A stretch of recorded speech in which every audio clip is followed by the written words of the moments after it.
That's the bell ringing on Wall Street, and that means the US markets are open. We're live across the globe, and it's time for the money news that matters. I'm Susannah, and this is Talking Business. Let's take a look at the headlines. Our top story: the world's top trade body warns against a trade war. The World Trade Organization says import tariffs could quickly undermine the growth in global trade it's predicting for this year. Our economics editor, Kamal Ahmed, will be here to guide us through the rhetoric and the warnings as China says it won't hesitate to fight back against any US sanctions. Also, how do you take on a Silicon Valley giant like Uber and win? We have an exclusive interview with the man behind the Chinese ride-hailing app, which has global ambitions. We also, as usual, have all the latest from the global markets. And paper in the digital age. We'll find out why the paperless office hasn't arrived and how business cards and diaries are keeping the presses printing. That's all to come on this edition of Talking Business.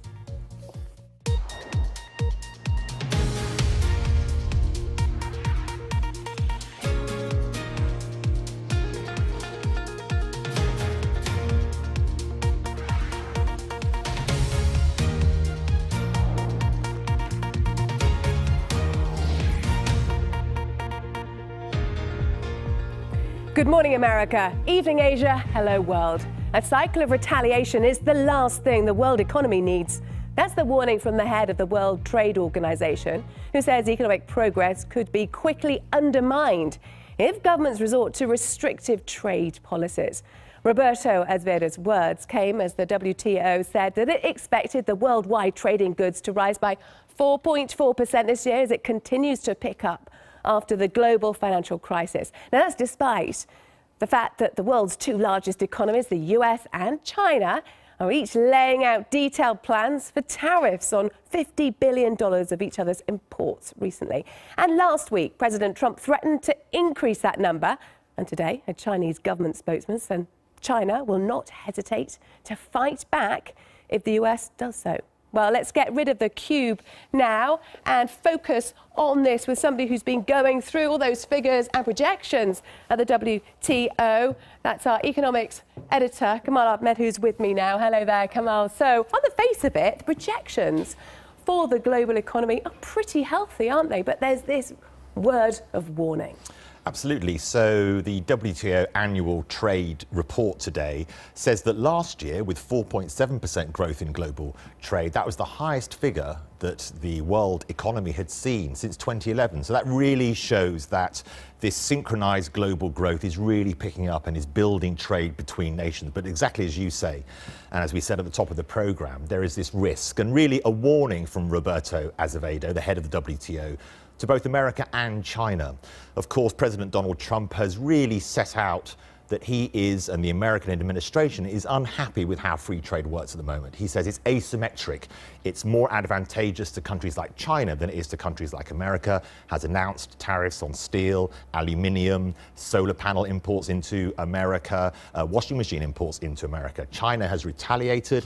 A warning to both of them. If there's a lot more of this, according to the WTO, tariffs only lead one way, and that's economically damaging. And Roberto Azevedo is also saying the only way to try and sort this out is through dialogue and really collegiate action.